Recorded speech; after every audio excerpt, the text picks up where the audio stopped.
Quisiera por favor que fueran conmigo al Evangelio de Mateo capítulo 5. Pero por amor a las personas que nos visitan, permítanme decir unas breves palabras que les ayude a ubicarse en lo que se ha estado predicando en la iglesia en estos últimos meses. En estos momentos nos encontramos estudiando esta porción de las Escrituras recogida en Mateo capítulos 5, 6 y 7, conocida como el Sermón del Monte. Y nuestro deseo es continuar exponiendo en los meses sucesivos esta porción de la palabra de Dios. El domingo antes pasado concluimos con las bienaventuranzas, donde el Señor Jesucristo describe cuál es el carácter distintivo de aquellos que son ciudadanos de su reino, así como también cuál ha de ser la reacción a la reacción del mundo ante los cristianos, precisamente porque ellos son como son y porque se comportan como se comportan. Porque los cristianos son pobres en espíritu, mansos, puros de corazón, pacificadores, serán perseguidos por el mundo. En los versículos 10 al 12 el Señor Jesucristo dice: bienaventurados los que padecen persecución por causa de la justicia, porque de ellos es el reino de los cielos. Bienaventurados sois cuando por mi causa os vituperen y os persigan y digan toda clase de mal contra vosotros mintiendo. Gozaos y alegraos, porque vuestro galardón es grande en los cielos, porque así persiguieron a los profetas que fueron antes que vosotros. El mundo los perseguirá, dice el Señor. No esperen aceptación, no esperen alabanza del mundo, esperen persecución. A partir del versículo 13 hasta el versículo 16, el Señor da un paso más adelante y nos describe ahora cuál es la función básica del cristiano en medio de la sociedad en que vive. Dice el Señor ahora: vosotros sois la sal de la tierra, pero si la sal se desvaneciere, ¿con qué será salada? No sirve más para nada, sino para ser echada fuera y hollada por los hombres. Vosotros sois la luz del mundo. Una ciudad asentada sobre un monte no se puede esconder, ni se enciende una luz y se pone debajo de un almud, sino sobre el candelero y alumbra a todos los que están en casa. Así alumbre vuestra luz delante de los hombres, para que vean vuestras buenas obras y glorifiquen a vuestro Padre que está en los cielos. Por ser lo que son y por ser como son, vosotros, dice el Señor, sois la sal de la tierra y la luz del mundo. Esta no es una mera posibilidad o una responsabilidad opcional. ¿Qué son los cristianos? Sal y luz de un mundo que necesita desesperadamente ser salado y ser iluminado. Nuestro Señor Jesucristo poseía la inigualable capacidad de decir mucho en pocas palabras. Y el pasaje que tenemos delante y que vamos a comenzar a estudiar a partir de hoy es una muestra de ello. En la mañana de hoy iniciaremos el estudio de este pasaje, pero es probable que tomemos uno o dos sermones más, no sabemos aún, antes de que podamos estar satisfechos de haber podido al menos tratar en sentido general con las enseñanzas del texto. En el sermón de hoy nos limitaremos a ver dos cosas. En primer lugar, algunas enseñanzas que se derivan de estos versículos 13 al 16 acerca de los cristianos. ¿Qué son los cristianos? ¿Cuál es la función de los cristianos en medio de la sociedad, en medio del mundo en que Dios nos ha puesto a vivir? ¿Cuál es la función de los cristianos? Y en segundo lugar, vamos a ver algunas enseñanzas acerca del mundo en el cual los cristianos viven. Así que vamos a ver en primer lugar algunas enseñanzas que podemos derivar de este texto acerca de los cristianos. El Señor usa dos elementos muy conocidos para nosotros para describir a través de ellos qué son los cristianos y cuál es la función básica de estos en el mundo. En el versículo 13, el Señor dice a sus discípulos: vosotros, y solo vosotros, es la idea del texto original. Vosotros y solo vosotros, exclusivamente vosotros, sois la sal de la tierra. Y en el versículo 14 añade: vosotros y solo vosotros, exclusivamente vosotros sois la luz del mundo. Sal y luz, dos elementos tan abundantes y comunes que no siempre reparamos en la naturaleza de ambos y en la utilidad que nos reportan. Estos dos elementos tan simples, tan sencillos, tan brevemente explicados por el Señor en este pasaje, nos enseñan al menos tres cosas con respecto a los cristianos. En primer lugar, nos enseñan que los cristianos son distintos al mundo. Los cristianos son distintos al mundo. La sal es distinta, es esencialmente distinta de aquello sobre lo cual nosotros solemos colocarla. Y lo mismo sucede con la luz. La luz es distinta de aquello que es iluminado por ella. De hecho, el poder y la eficacia de la sal residen en gran medida en esa diferencia esencial que la distinguen de los demás elementos. Es por eso que Cristo dice, si la sal se desvanece, ¿con qué será salada? ¿De qué sirve una sal que no posea ese elemento distintivo que la caracteriza? De igual modo, los cristianos son distintos al mundo. Y en la misma medida en que esa diferencia se haga latente, en esa misma medida seremos efectivos en la labor que Dios nos ha llamado a hacer. Es una diferencia tan marcada como la que encontramos entre la luz y las tinieblas. Vosotros y solo vosotros sois la luz del mundo. Todo el resto está en tinieblas, pero vosotros los cristianos sois luz. Hay entonces una diferencia, una gran diferencia, una diferencia esencial entre los cristianos y el resto de las personas que viven en el mundo. Y para poder comprender dónde radica esta diferencia, tenemos que verlo a través de la persona de nuestro Señor Jesucristo.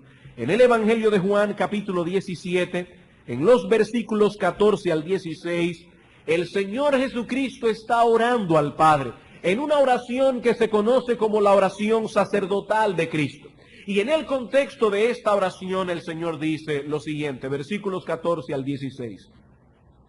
Yo les he dado tu palabra, y el mundo los aborreció. ¿Por qué? Porque no son del mundo, como tampoco yo soy del mundo. No ruego que los quites del mundo, sino que los guardes del mal. No son del mundo, como tampoco yo soy del mundo. Hermanos, ¿en qué sentido Cristo no era de este mundo?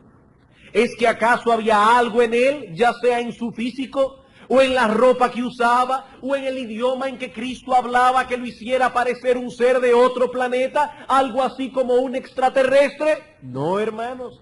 Tan pronto Cristo asumió la naturaleza humana, se hizo partícipe de todo aquello que caracteriza la vida de los hombres, excepto el pecado.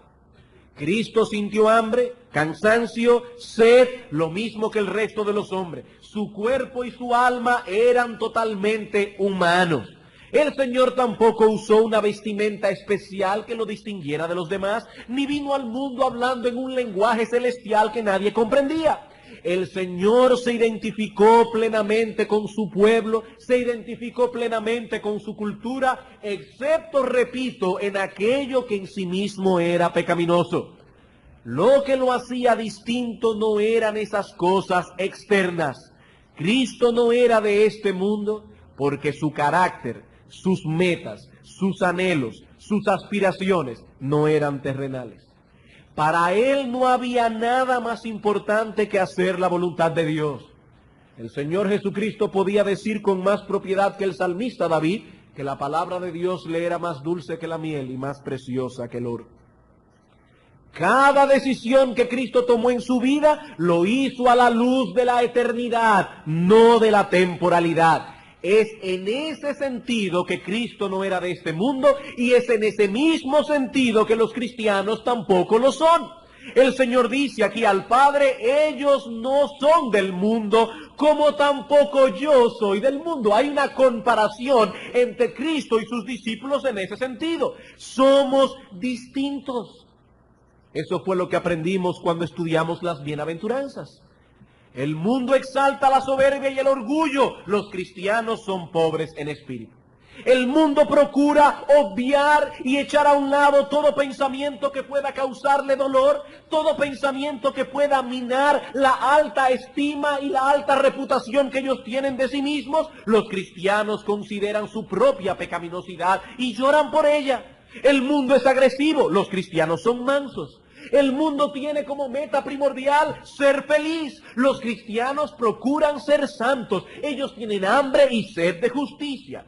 El mundo se conforma con una fachada externa de decencia y de moral. Los cristianos saben que eso no es suficiente, que lo que realmente necesitamos es limpieza de corazón.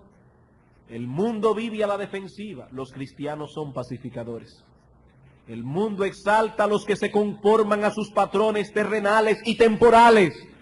Los cristianos, en cambio, son perseguidos porque no se interesan en esas cosas y no se amoldan a ese patrón. Es en ese sentido que los cristianos son diferentes. No podemos pasar por alto el hecho de que ese es el contexto del pasaje que estamos estudiando. Es en el contexto de las bienaventuranzas que el Señor dice: vosotros sois sal de la tierra. Vosotros sois la luz del mundo. No se trata simplemente de predicar un mensaje evangelístico. Se trata más bien de poseer un carácter especial y de vivir y manifestar ese carácter en todas las áreas de nuestra vida. Eso es ser sal y luz. Hermanos, el poder de los cristianos radica en el hecho de que somos distintos.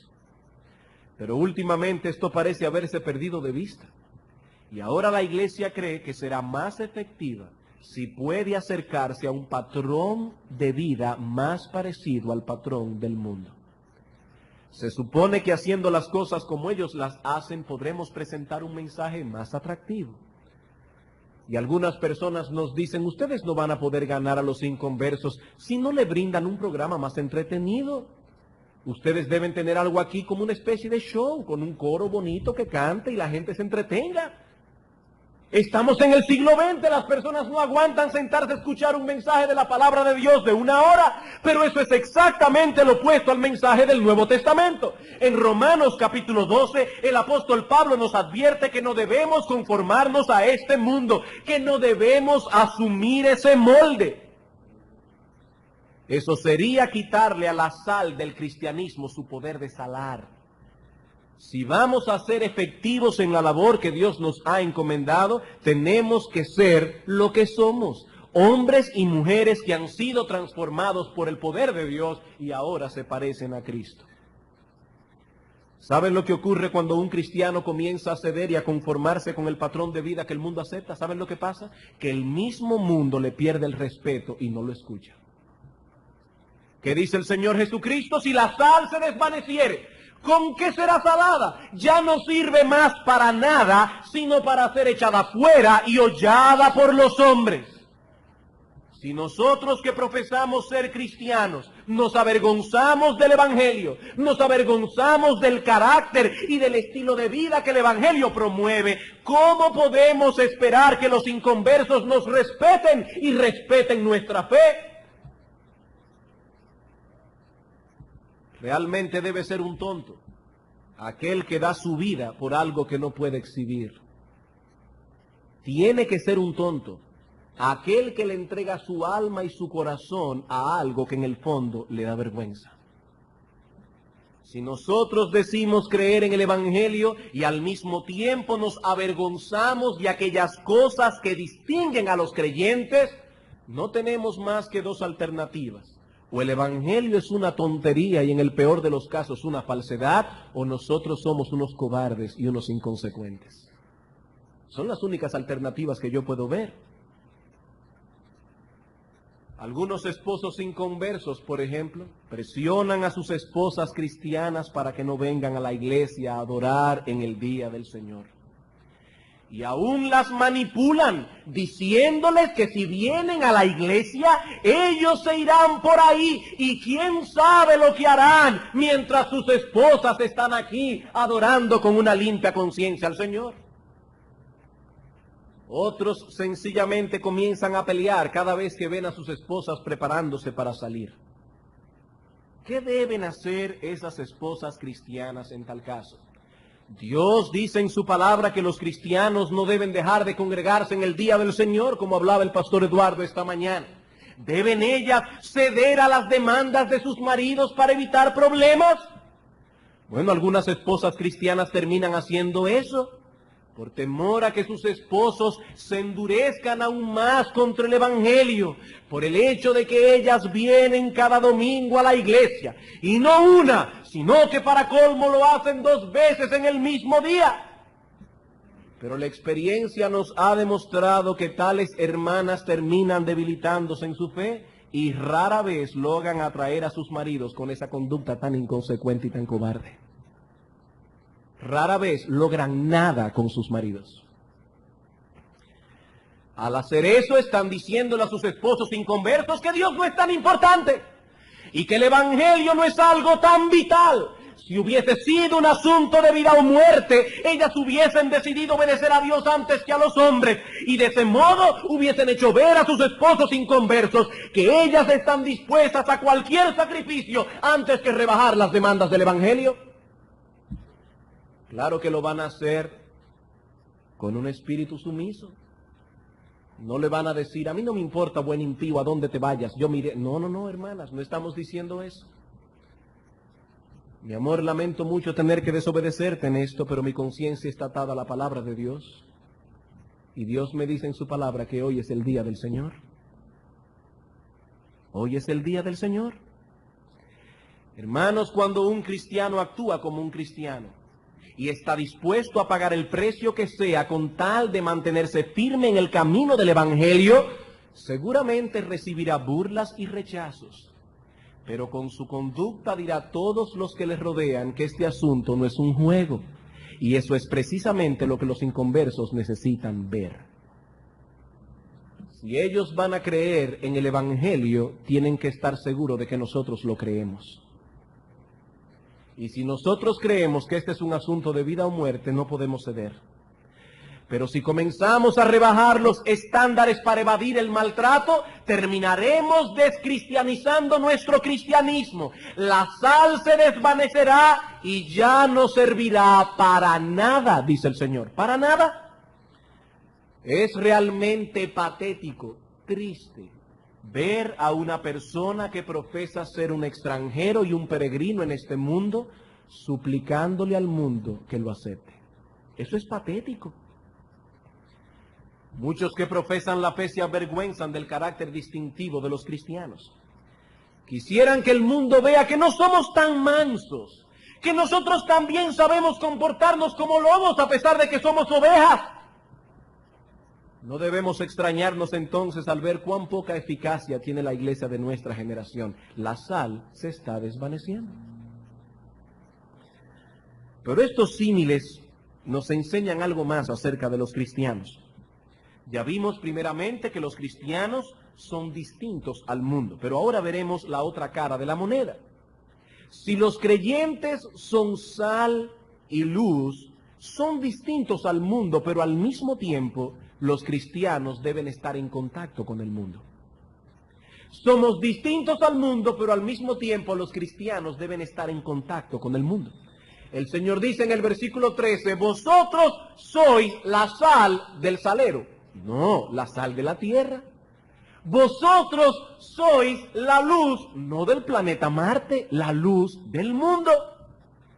No hay que ser un experto en química para saber que la sal no puede salar a control remoto. Por ejemplo, suponga que usted desea comerse un aguacate. Y el aguacate ya está un poco maduro y la verdad es que está desabrido. ¿Qué debe hacer? Bueno, usted debe echarle sal. Si la sal está colocada dentro de un salero y no entra en contacto con el aguacate, no hará ninguna diferencia. Usted puede colocar una mina de sal encima de la mesa, pero si no la coloca arriba del aguacate, seguirá siendo desabrido. Y lo mismo podemos decir de la luz. Tiene que haber un contacto. Ese fue el error del monasticismo. Pensaron que la única manera en que podían funcionar como cristianos era apartándose literalmente del mundo y viviendo aislados de la sociedad. Pero ¿cómo podremos ser sal y luz del mundo si no tenemos contacto con él? Las palabras del Señor Jesucristo en Juan 17 son muy iluminadoras en ese sentido. Vamos a ver otra vez, Juan 17. Yo les he dado tu palabra, y el mundo los aborreció. ¿Por qué? Porque no son del mundo, como tampoco yo soy del mundo. Pero noten ahora, no ruego que los quites del mundo. Eso no es lo que el Señor está pidiendo, sino que los guardes del mal. Y en el versículo 18 dice el Señor, como tú me enviaste al mundo, así yo los he enviado al mundo. Los cristianos no son del mundo. Su carácter, sus metas, sus anhelos son distintos, pero aún así ellos han sido enviados a beneficiar al mundo. Y eso no puede ser posible si nos aislamos literalmente de ellos. Ese no fue el ejemplo que Cristo nos dejó. Por ejemplo, en Hebreos capítulo 7, versículo 26, se nos dice algo acerca del carácter intrínseco de nuestro Señor Jesucristo. Hebreos, capítulo 7, versículo 26.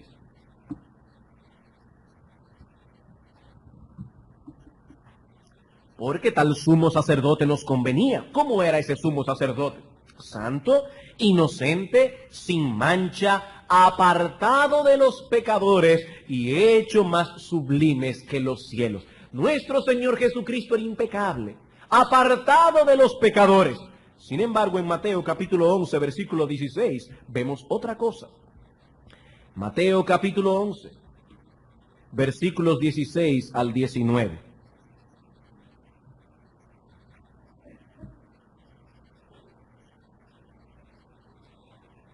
Mas ¿a qué compararé esta generación? Es semejante a los muchachos que se sientan en las plazas y dan voces a sus compañeros diciendo, os tocamos flauta y no bailasteis, os endechamos y no lamentasteis, porque vino Juan que ni comía ni bebía y dicen, demonio tiene.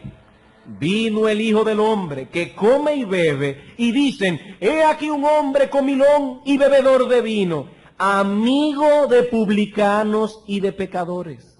Pero la sabiduría es justificada por sus hijos.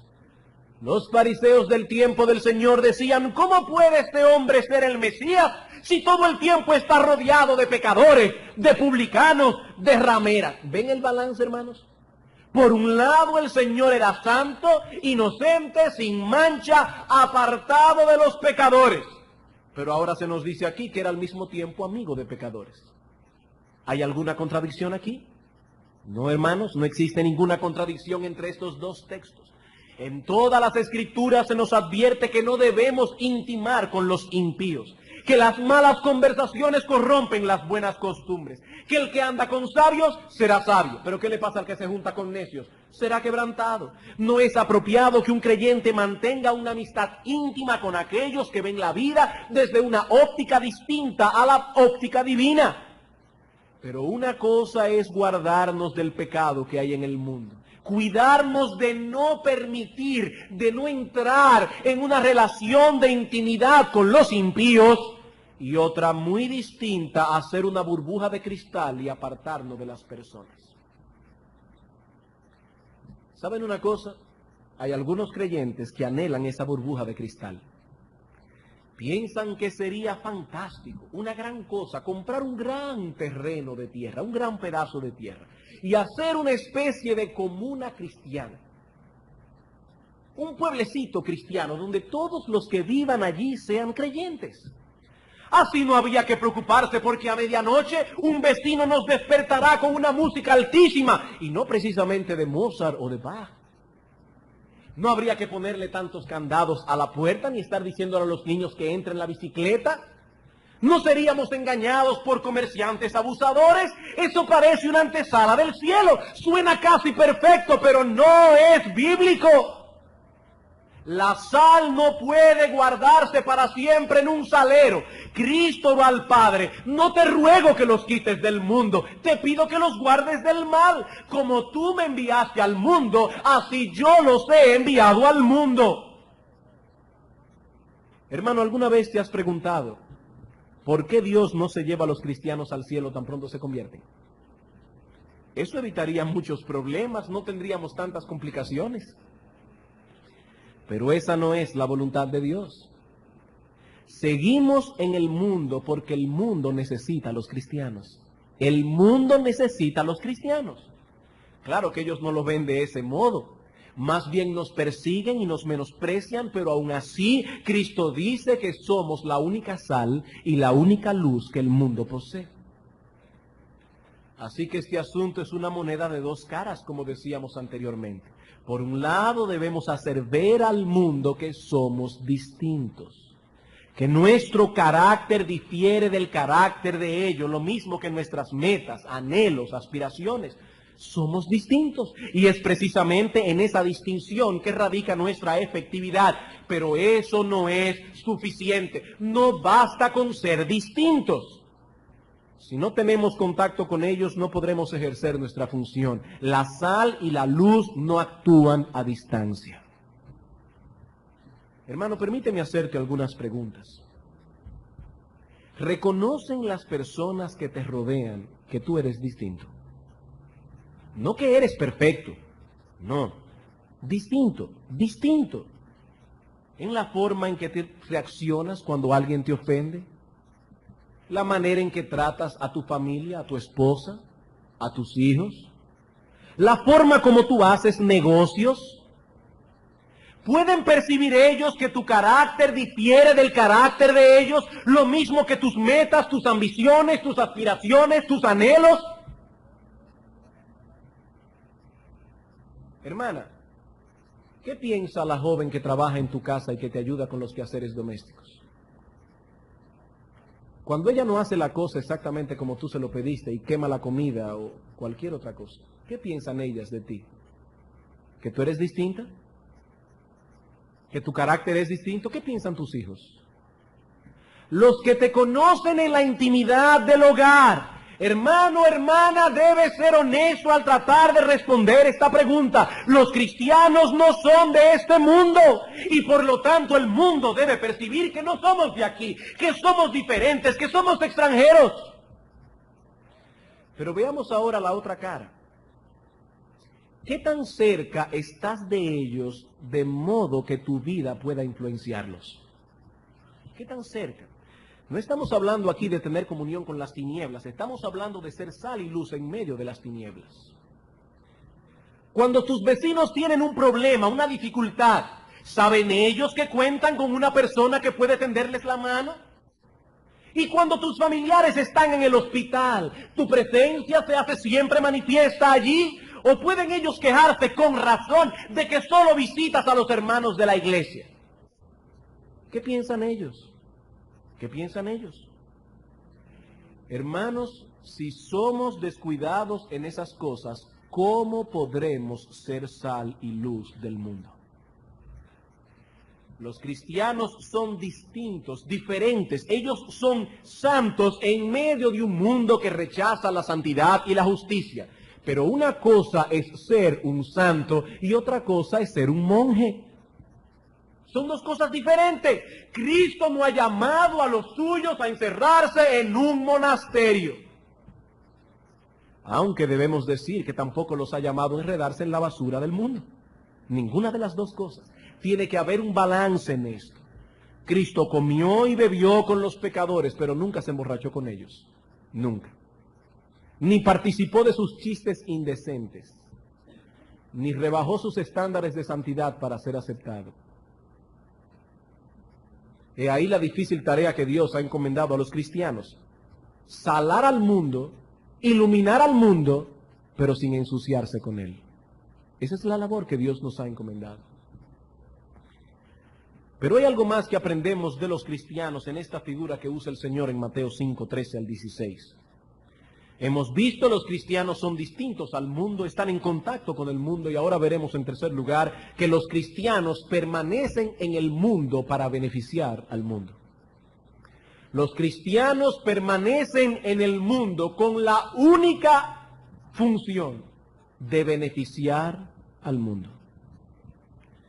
En el tiempo del Señor Jesucristo la sal era usada básicamente para dos cosas: para dar sabor, pero sobre todo para preservar ciertos alimentos.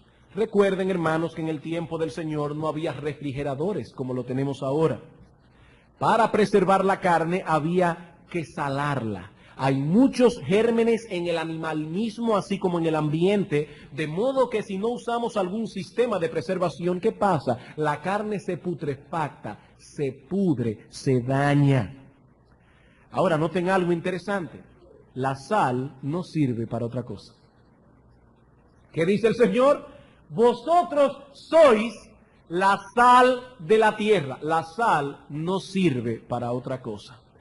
Fuera de dar sabor o de preservar, la sal no posee ningún atractivo en sí misma. Se trata de algo común e insignificante. No hay belleza en la sal. No es una piedra preciosa por la que hay que pagar un precio elevado. Hay otros elementos en la naturaleza que tienen usos múltiples. Por ejemplo, las nubes. Las nubes nos proveen de agua, pero también decoran el firmamento. Qué aburrido sería el cielo sin las nubes. Así que las nubes son útiles y decorativas al mismo tiempo, pero la sal no. Tan pronto la sal pierde su facultad de dar sabor y de preservar, ya no sirve para nada. El Señor dice, no sirve para nada, sino para ser echada fuera y hollada por los hombres. Hermanos, eso debe ponernos a pensar. Dios ha dejado a los cristianos en el mundo primero para darle sabor a la vida. La vida es insípida. Los impíos tienen que estar buscando un entretenimiento tras otro porque no tienen sabor en sí mismos. Son insípidos. Sus vidas no tienen sentidos. Tienen que estar todo el tiempo con un programa de actividades, hacer algo, salir aquí, salir allí. Y cada vez que logran algo, el aburrimiento viene otra vez. Las únicas personas que pueden disfrutar de la vida en sí mismas son los cristianos. Vosotros sois la sal de la tierra. Sin ustedes, hermanos, esta vida no tiene sentido. Este mundo es insípido sin los cristianos. Pero no solo eso. Vosotros estáis llamados a preservar el mundo de corrupción. Preservar el mundo de corrupción. Así que no estamos aquí para nuestro propio beneficio. No estamos aquí para tener éxito en los negocios. No estamos aquí para tener una vida cómoda y placentera. No estamos aquí para hacer un nombre. Estamos aquí para beneficiar el mundo. Y algunos parecen no haber entendido esto. Profesan ser cristianos, pero al mismo tiempo dirigen todo su esfuerzo a lograr beneficios personales. Como si el propósito principal de nuestra existencia aquí fuera el de procurarnos una vida cómoda, exitosa y placentera. Pero esa es una visión bizarra del cristianismo. En Romanos capítulo 14, versículo 7, el apóstol Pablo dice que ningún cristiano vive para sí. Hermano, escucha esto. Ningún cristiano vive para sí. Podemos proclamar que somos ateos y dedicarnos a vivir para nosotros mismos. Pero si profesamos ser cristianos, es una contradicción que vivamos de ese modo. Somos sal y luz del mundo. Estamos aquí para beneficiar a otros. Ya llegaremos algún día al lugar de nuestro descanso. Pero mientras tanto, tenemos una labor que hacer. Vosotros y solo vosotros sois la sal de la tierra. Vosotros y solo vosotros sois la luz del mundo. No podemos perder esa perspectiva de ningún modo. ¿Qué nos enseña nuestro texto acerca de los cristianos? Que somos distintos al mundo, que debemos estar en contacto con el mundo, que estamos aquí para beneficiar al mundo. Pero este pasaje también nos enseña otras cosas que veremos más brevemente, algunas enseñanzas del texto acerca del mundo en el que los cristianos viven. Ya hemos visto algunas enseñanzas acerca de los cristianos, veamos ahora en segundo lugar algunas enseñanzas del texto acerca del mundo en el que los cristianos viven.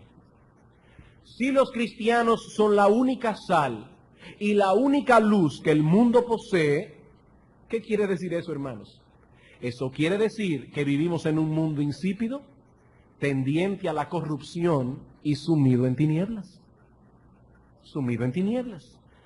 Esa es la imagen que presentan las Escrituras acerca de este mundo.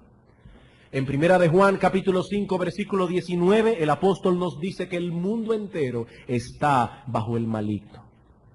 Leemos en Gálatas, capítulo 1, versículo 4, que Cristo se dio a sí mismo por nuestros pecados para librarnos del presente siglo malo.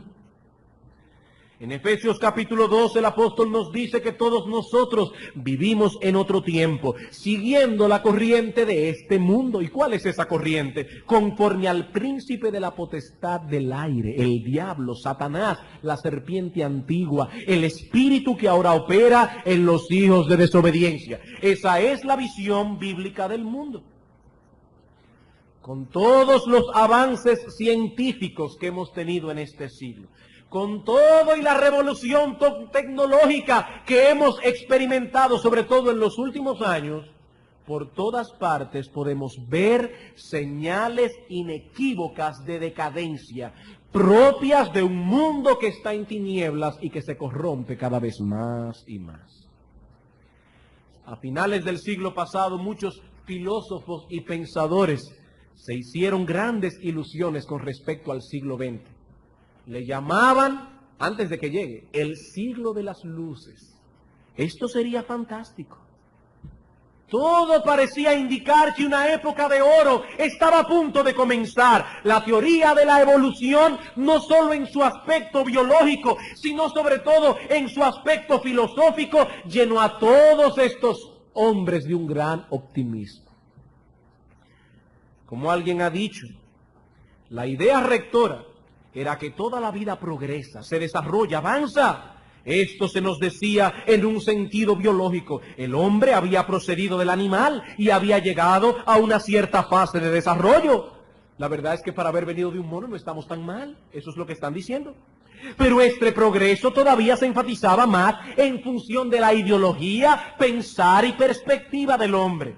Ya no habrían más guerras, se vencerían muchas enfermedades.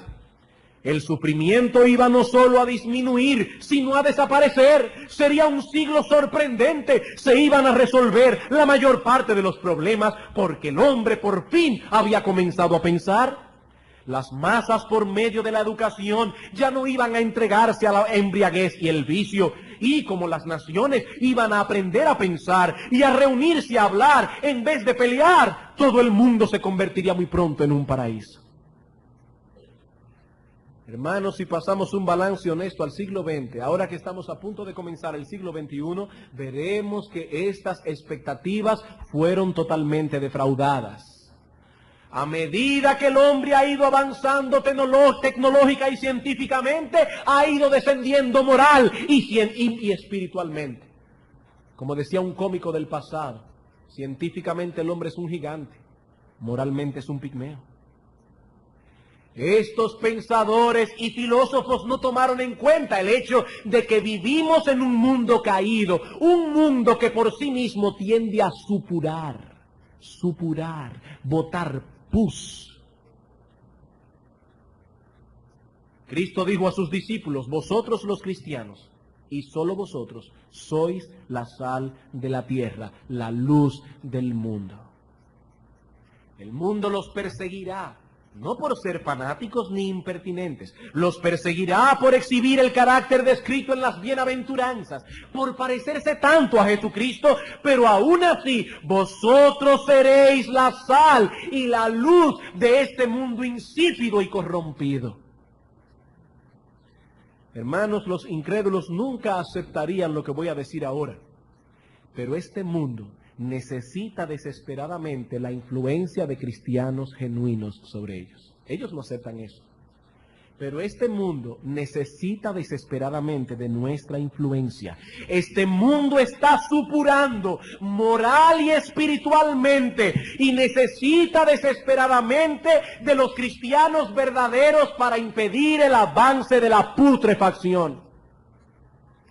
Ahora bien, este concepto debe ser puesto en perspectiva, porque puede ser que algunos aquí estén diciendo, oh sí, pastor, eso es cierto, El mundo necesita que la iglesia sea más agresiva y tenga una participación más activa, externando su opinión sobre los asuntos políticos, sobre los asuntos económicos, sobre los asuntos sociales. Los evangélicos tenemos que hacer sentir nuestra voz, como lo ha estado haciendo la Iglesia Católica Romana por siglos. No, hermanos, ese no es nuestro llamamiento. No es en ese sentido que debemos salar el mundo. En ningún lugar del Nuevo Testamento encontramos a los apóstoles interviniendo en los problemas sociales del Imperio Romano, haciendo comentarios acerca de sus crueldades, o enviando resoluciones a la corte imperial para ser aprobadas. Ah, pastor, ¿pero qué dice usted de los profetas del Antiguo Testamento? ¿Acaso no ha leído cómo criticaban la opresión y cómo intervenían dando una perspectiva bíblica a los reyes y a los gobernantes? Sí, lo he leído, pero en el Antiguo Testamento la nación de Israel, como decía el pastor Eduardo esta mañana, estaba regida por una teocracia. No había separación entre la iglesia y el Estado, pero la iglesia del Nuevo Testamento no se identifica con ninguna nación en particular. La iglesia de Cristo no está llamada a involucrarse en esas cosas.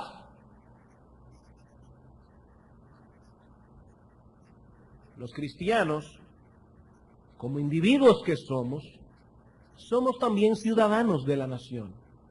Y tenemos todo el derecho de expresar nuestras opiniones como ciudadanos. Y el año que viene, usted, si tiene más de 18 años de edad, y hizo lo que la Junta Central Electoral decía que había que hacer, si no, usted no es nadie, dice el anuncio,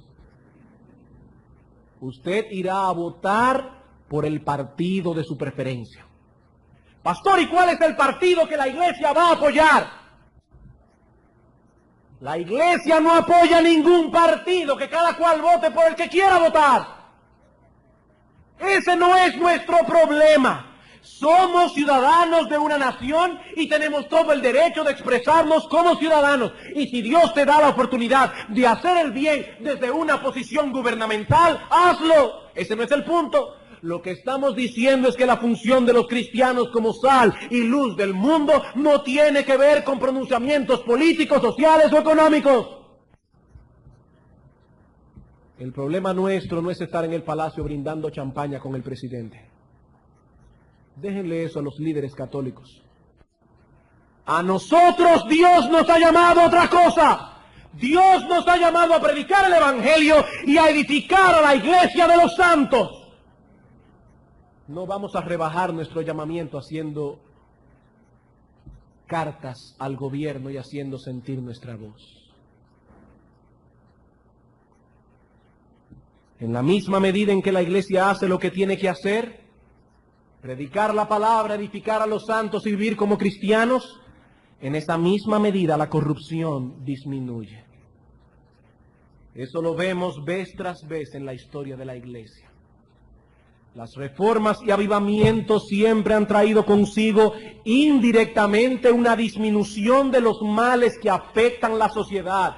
Lo podemos ver en la época de la Reforma Protestante del siglo XVI, en el avivamiento del puritanismo en Inglaterra en el siglo XVII, en los avivamientos ocurridos en Estados Unidos de Norteamérica a mitad del siglo XVIII, protagonizado por Jonathan Edwards y George Whitefield. La misma cosa. Cuando el evangelio se extendía y las personas se convertían, la corrupción disminuía. Pero sobre todo, hermanos, los cristianos son sal y luz en la misma medida en que individualmente caminan por el mundo actuando como cristianos, mostrando el carácter descrito por el Señor en las bienaventuranzas. En ocasiones no tendrán que decir siquiera una palabra. Una palabra. Solo la presencia de estos cristianos genuinos es suficiente a veces para frenar la corrupción. Recuerdo hace muchos años atrás, cuando estudiaba en la universidad, que una noche nos quedamos a amanecer para el otro día. Y en uno de los cubículos de arquitectura, yo no sé si están ahí todavía, había un grupo de muchachos haciendo chistes indecentes. Yo estaba en otro lugar y fui a pedir algo que se me había acabado. Inmediatamente se callaron la boca. sintieron que era deshonroso y vergonzoso hacer ese chiste delante de una persona que no lo iba a recibir. Y estoy seguro que a muchos de ustedes le ha pasado lo mismo. También le ha pasado lo contrario. Hay escarnecedores que se hubieran burlado del mismo Cristo en su cara. Hermanos, he ahí nuestra identidad y nuestra función. Dios tiene a los cristianos en el mundo con el propósito de que se comporten como tales, porque es la única forma de impedir que la gangrena avance tan rápido. No estamos aquí para ser felices, no estamos aquí para ser exitosos, no estamos aquí para hacer dinero, estamos aquí para glorificar a Dios y de ese modo ser sal y luz. Noten esa conexión en Mateo capítulo 5, versículo 16.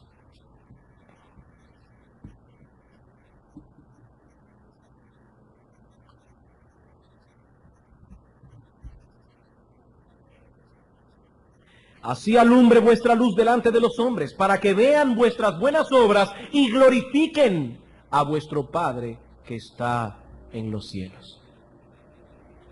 Repito, hermanos, los cristianos son la única esperanza de este mundo putrefacto. La semana próxima continuaremos estudiando este pasaje y sus implicaciones. Pero ahora debemos meditar seriamente en estas cosas y preguntarnos: ¿estoy yo funcionando como sal y luz en medio de las personas que me rodean? ¿O más bien estoy dejándome arropar por el mundo y su filosofía de vida, de tal manera que mi sal se está desvaneciendo? Hermano, ¿perciben las personas que te rodean que tú eres distinto? ¿Perciben las personas que te rodean que tú eres diferente? Que en medio de la soberbia y la agresividad que caracteriza a este mundo, esa soberbia y esa agresividad que este mundo exhibe, que tú eres humilde, manso, misericordioso, pacificador. ¿Y qué de tus metas? ¿Qué de tus metas? En Mateo capítulo 5, versículo 6, el Señor dice: bienaventurados los que tienen hambre y sed, no de dinero, no el individuo que dicen, él es cristiano, pero es un león haciendo negocios. Ese individuo le arranca el brazo a cualquiera por un centavo. Tampoco dice allí, bienaventurados los que tienen hambre y sed de ser felices. Allí dice, bienaventurados los que tienen hambre y sed de justicia. Que aunque funcionan en el mundo, quizás son buenos comerciantes y precisamente porque son buenos y serios están progresando en sus negocios. Las personas que le rodean saben que ese hombre no sería capaz de doblegar un solo principio y violar un solo punto de la ley para ganarse aunque sea 10 millones de pesos. Porque ese hombre, esa mujer, tienen hambre y sed de justicia. Por eso no tienen 2 libros de contabilidad, por eso no ponen directa la luz de la casa, por eso no evaden pagar impuestos en el Estado ni la mercancía que pasan por la aduana, porque no son ladrones. Porque ellos tienen hambre y sed de justicia, porque sus aspiraciones son celestiales.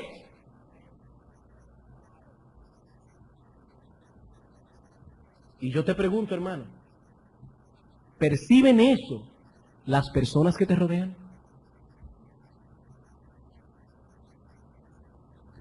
No lo olvides, los cristianos no sirven para otra cosa. El Señor dice, si la sal se desvaneciera, ¿con qué será salada? Ya no sirve para nada. ¿Saben qué significa eso? Que una persona que no posea ese carácter que lo asemeja a Cristo es un bueno para nada. Puede ser que esté haciendo un gran nombre en el mundo, puede ser que esté engrosando su cuenta bancaria, puede ser que tenga un carro del año, es un bueno para nada. Cristo dice, no sirve para nada. Ni la iglesia lo aprecia, ni el mundo tampoco. El mundo no respeta su fe. El mundo no lo respeta. ¿Por qué? Porque no exhibe el carácter que distingue a los cristianos. Hermano, hermana, ¿eres tú sal y luz de las personas que te rodean? ¿O se está desvaneciendo tu sal?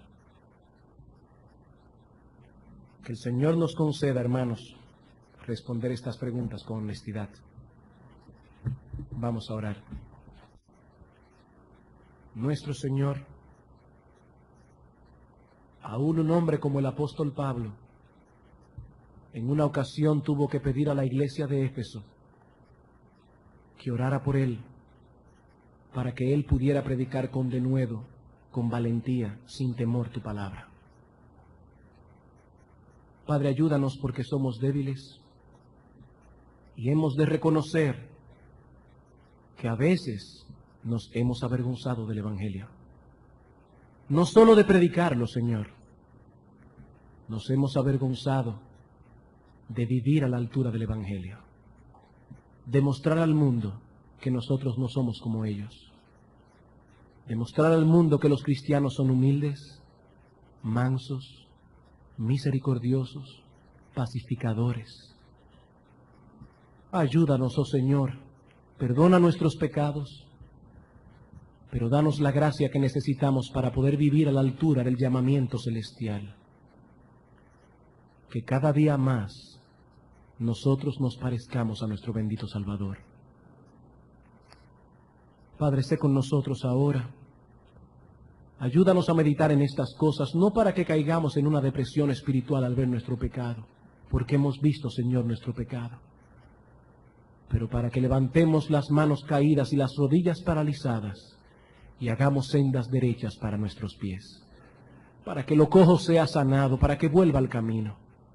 Ayúdanos, oh Señor, a ser sal y luz de un mundo insípido y que está supurando por su corrupción. Danos, oh Dios, el que podamos ver estas cosas cada vez más claras en nuestras vidas. Te lo suplicamos en Cristo Jesús. Amén.